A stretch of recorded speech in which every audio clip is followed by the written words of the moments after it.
श्री सद्गुरु महाराज की जय।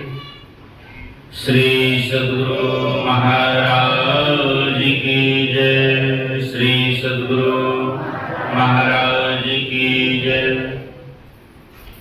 मंगल मूर्ति सद्गुरु मिलवै सर्वाधार।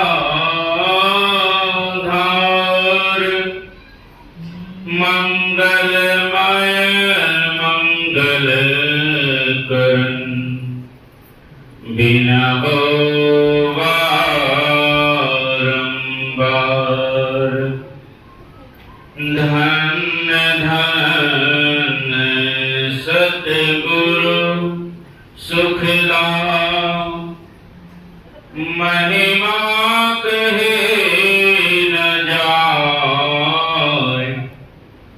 जो कुछ कहूँ तुमरे कृपा मोते कछु न बसार। बोले प्रेम से श्री सद्गुरु महाराज की जय। आज बहुत ही पवित्र दिन है, गुरु पूर्णिमा, और उसी के उपलक्ष्य में यह सत्संग भंडारा रखा गया है। व्यास पूर्णिमा, व्यास भगवान व्यास का जन्मदिन है, उसी के उपलक्ष्य में सत्संग रखा गया है। और आप सब भी बड़े पुण्य आत्मा हैं कि सत्संग में आप सब पधारे हैं। सत्संग में महत्व है सुनने का। जब तक मनोयोग पूर्वक नहीं सुनेंगे तो लाभ होने वाला नहीं। और सत्संग सभी को करना चाहिए। जो सत्संग में नहीं आते हैं तो वह बहुत बड़ी भूल कर रहे हैं। जो सत्संगी, जो दीक्षा लिए हुए तो सत्संग में आते, और जो नहीं लिए हुए नहीं आते। कारण वह सोचते हैं अगर कहीं सत्संग में चले गए, जो खान पान कर रहे हैं वह छूट जाएगा। इसलिए कहते हैं कि सत्संग में नहीं जाएंगे और नहीं छोड़ेंगे।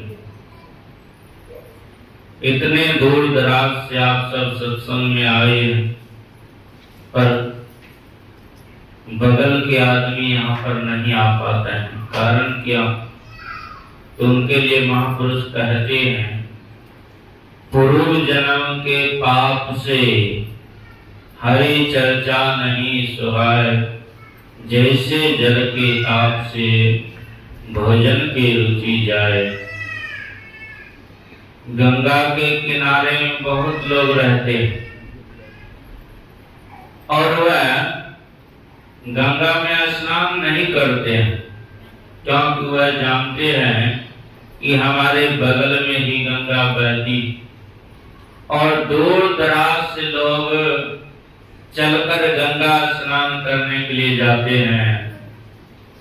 उसी तरह कहते हैं यहाँ पर भी त्रिवेणी संगम बह रहे हैं, यहाँ पर गंगा का धारा बह रही है और आप सब दूर दराज से आकर इसमें स्नान कर रहे हैं, पर बगल वाले नहीं आ पा रहे हैं, क्योंकि वह सोचते हैं कि ये तो यहाँ पर रात दिन बहता ही रहते हैं, कितना स्नान करेंगे। इसलिए वह नहीं आ पाते हैं।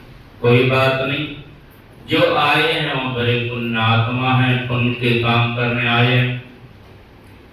इसलिए मैं सुना रहे थे कि सत्संग में सुनने का महत्व है। सुनी समझहि जन मुदित मन, मज्जहि अति अनुराग, लह चार फल अछत तनु, साधु समाज प्रयाग। जो साधु समाज में आकर उपदेशों को सुनते हैं और सुनकर समझते हैं, उन्हें चार चीज की प्राप्ति होती, अर्थ धर्म काम और मोक्ष। शरीर रहते यह चार चीज की प्राप्ति होती। जो कोई कहते हैं मरने पर मुक्ति मिल जाएगी, छुटकारा मिल जाएगा, तो कहते हैं वह भूल में पड़े। अगर मरने पर मुक्ति मिल जाते, ये तो बहुत आसान काम है, मर जाते मुक्ति मिल जाते। पर कहते हैं यह जो आपका मोटा सारा शरीर दिखने में बड़े सुंदर, यह बड़े सुंदर शरीर प्रदान किया उस परमात्मा ने, देखने में बड़ा सुंदर। यह शरीर छूटता है और पीछे चार शरीर और भी हैं। यह स्थूल शरीर है, फिर कारण शरीर है, महाकारण शरीर है, केवल शरीर है। कहते हैं अंत में जो कहते हैं वह परमात्मा में मिल जाता है, वह शरीर। स्थूल सूक्ष्म कारण महाकारण केवल, अंत में केवल शरीर। वह शरीर कहता है यह शरीर से अलग कैसे होंगे, तो कहते हैं इसी शरीर में रहकर अपने को अलग करना पड़ेगा। जब अलग कर लेंगे तो उसके लिए अलग करने के लिए युक्ति जानना पड़ेगा। संत महात्मा लोग बतलाते हैं अपने आप को अलग कैसे करेंगे। जिस तरह मुख में 32 दांत है और बीच में जिह्वा है, जिह्वा अंदर में किस तरह रहती है, दांत के बीच में है, फिर भी अपने को बचा कर रखती है। दांत जिह्वा का कैसा स्वभाव है और दांत का क्या स्वभाव। जिह्वा अगर दांत में कुछ फंस जाते हैं तो जिह्वा देखिए कितनी परेशान, और दांत का स्वभाव कैसा है, मौका मिलते ही उनको काट लेते, उनको काट लेते। उसी तरह कहते हैं अपने आप को सबके साथ में रहना है, सबके साथ में मिलजुल कर रहना है, पर सबसे अपने आप को अलग करना पड़ेगा। जब अपने मन से अलग रहेंगे, वैराग रखेंगे, त्याग रखेंगे, तब आपको सुख मिलेगा। जब तक लगा रहेगा और चाहिए, तो आज तक किसी को सुख शांति नहीं मिला है और नहीं मिलेगा। और जो कोई त्याग कर देते हैं तो उनके पीछे पीछे लक्ष्मी स्वयं आ जाती है। संत महात्मा लोग देखिए त्यागी हैं और त्याग कर देते हैं तो उनके पीछे पीछे लक्ष्मी स्वयं दौड़ लगाती है।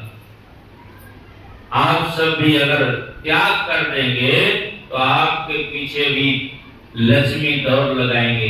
कहेंगे महाराज फिर तो काम काज नहीं करना चाहिए।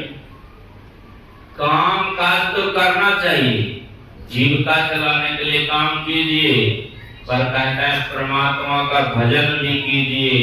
यह शरीर मिला है उस भजन करने के लिए, वह परमात्मा को प्राप्त करने के लिए। यह हम सब जो बार बार जन्म मरण के चक्कर में पड़े हैं, इन्हीं से छुटकारा पाने के लिए परमात्मा ने यह शरीर प्रदान किए हैं। और जितने भी शरीर हैं उस शरीर से उस परमात्मा का भजन होने वाला नहीं है। केवल यह मनुष्य शरीर है जो सत्संग भजन कर सकते हैं और कोई शरीर नहीं।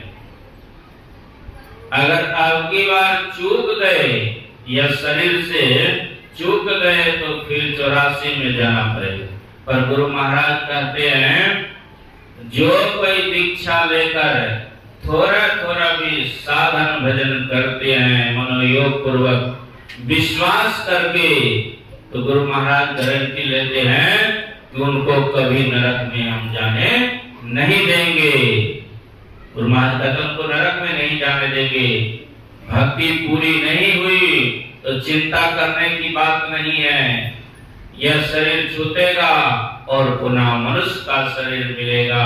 जहां से आप छोड़े थे भजन करना, पुनः वहीं से प्रारंभ करें। यह कैसे होगा? यह संग का प्रभाव है। संग का कहते जैसा करोगे संग वैसा लगेगा रंग। पर हम सब संग गलत करेंगे और कहेंगे सुख क्या नहीं मिल रहा है, कारण कि हम सब संगति गलत कर ली।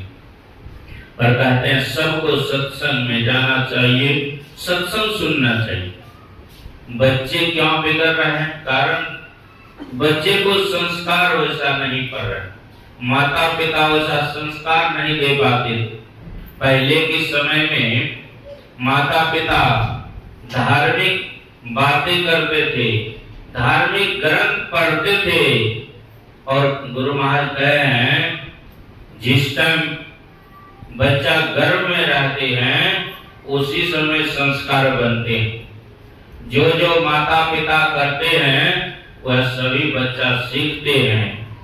इसलिए जब कहते हैं माता गर्भवती हो उस समय रवैया का पाठ करना चाहिए, सत्संग सुनना चाहिए, पर वह सत्संग नहीं सुनते हैं। इसलिए बच्चे जो हैं उनका संस्कार बिगड़ जाते हैं, बच्चे का संस्कार बिगड़ जाते हैं। हम सब जानते हैं वेद व्यास के पुत्र हो गए, वह देखिए कितने अवतारी पुरुष हुए, क्योंकि उसका संस्कार जो था अच्छा था। उनके माता पिता अच्छे थे, अच्छी वाणी सुनते थे, सत्संग करते थे, इसलिए उनका नाम हो रहा है।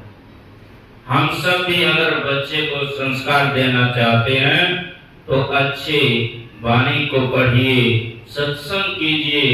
गुरु महाराज भी कहे हैं नित प्रति सत्संग कर ले प्यारा, तेरा कार्य सरे सारा, सारे कार्य को निर्णय करके धर चेतन धारा, धर चेतन धारा पिंड के पारा, दसम द्वारे का ज्योति जगी जावे, अति सुख पावे शब्द सहारे का। वह सुख पाना चाहते हैं और कहीं जाने से वह सुख मिलने वाला नहीं है। सत्संग योग में भी लिखा है, बहुत लोग कहते हैं, बहुत लोग तीर्थ में जाते भी हैं, अभी बहुत लोग अधिकतर तीर्थ में जाते हैं।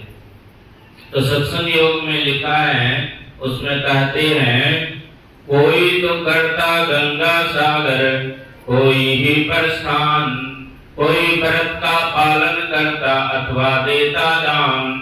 यह सब कोई नित्य नहीं है जो रहते ज्ञान विहीन, स्वजन्मों में पा सकता मुक्ति नहीं वह दिन। कहते हैं गंगा सागर में स्नान करने से मुक्ति मिलने वाला नहीं है, 100 जन्मों में भी कहता मुक्ति मिलने वाला नहीं है। इसलिए तीर्थ गए तो एक फल, संत मिले फल चार, सदगुरु मिले अनंत फल, कहे कबीर विचार। कहता तीर्थ में जाने से कुछ लाभ तो अवश्य होते हैं, कहता एक फल की प्राप्ति होती, और संत मिल गए फल चार, और जीवन में सच्चे सदगुरु मिल गए तो कहता अनेक फल मिलता है। मेरा समय भी हो चुका है, बोलिए प्रेम से श्री सद्गुरु।